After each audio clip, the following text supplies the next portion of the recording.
Assalamualaikum warahmatullahi wabarakatuh. Baiklah, kami akan mempresentasikan tentang struktur peranata dan proses sosial budaya. Baiklah, kami dari kelompok 8 yang beranggota 5 orang. Yang pertama ada Rizky Wayuni, yang kedua adalah Mera, yang ketiga Alpina Damayanti, yang keempat Epi Astuti, dan yang kelima Eko Nur Hidayat. Adapun poin-poin yang akan kami bahas, yang pertama yaitu pengertian struktur dan contohnya, yang kedua pengertian peranata dan contohnya, dan yang ketiga proses sosial budaya dan contohnya. Pengertian struktur menurut Kojaningrat, struktur merupakan susunan masyarakat yang dilihat dari berbagai sisi seperti kedudukan, peranannya, dan tipe masyarakat, sehingga kita dapat menggambarkan kaitan dari berbagai unsur masyarakat. Adapun secara konseptual, struktur sosial definisikan sebagai keseluruhan jalinan antara unsur-unsur pokok dalam masyarakat seperti norma, lembaga, dan kelompok. Ciri-ciri struktur sosial: 1. Sebagai pengawas sosial, 2. Sebagai karakteristik dari kelompok masyarakat, 3. Sebagai dasar penanaman disiplin untuk individu.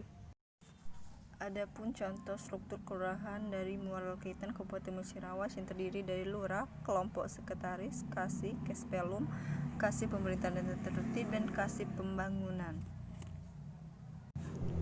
Yang kedua yaitu pengertian peranata sosial. Peranata sosial merupakan sistem norma yang bertujuan untuk mengatur tindakan maupun kegiatan masyarakat untuk memenuhi kebutuhan pokok. Adapun fungsi peranata: 1. Menjaga keutuhan masyarakat dari ancaman perpecahan, 2. Mengembangkan pedoman para anggota masyarakat untuk memenuhi kebutuhan hidupnya. Adapun contoh peranata di bidang politik: hakim menjatuhkan hukuman kepada perampok yang mengakibatkan 2 orang tewas akibat tertusuk senjata yang dibawa oleh perampok. Adapun penyelesaian masalah melalui jalur hukum merupakan praktik adjudikasi. Adjudikasi merupakan bagian dari upaya penyelesaian masalah atau akomodasi. 3. Pengertian proses sosial. Proses sosial adalah setiap interaksi sosial yang berlangsungan dalam jangka waktu yang sedemikian rupa sehingga menunjukkan pola-pola dalam kehidupan masyarakat.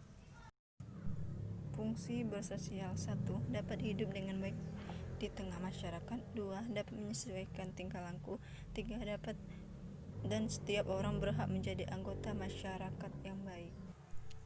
Adapun contoh dari proses sosial di bidang politik seperti partai politik, contohnya Partai Demokrat yang merupakan lembaga yang berkaitan dengan proses menyalurkan aspirasi masyarakat. Adapun kesimpulan yang bisa saya sampaikan yaitu interaksi sosial merupakan proses terjadinya aktivitas-aktivitas sosial seperti terjadinya interaksi antar individu dengan individu, kemudian kelompok dengan kelompok, dan di dalam masyarakat juga terdiri aturan seperti adanya struktur sosial, peranata sosial yang beracuan pada norma-norma kehidupan bermasyarakat. Baiklah, itu saja yang bisa saya sampaikan. Saya ucapkan terima kasih.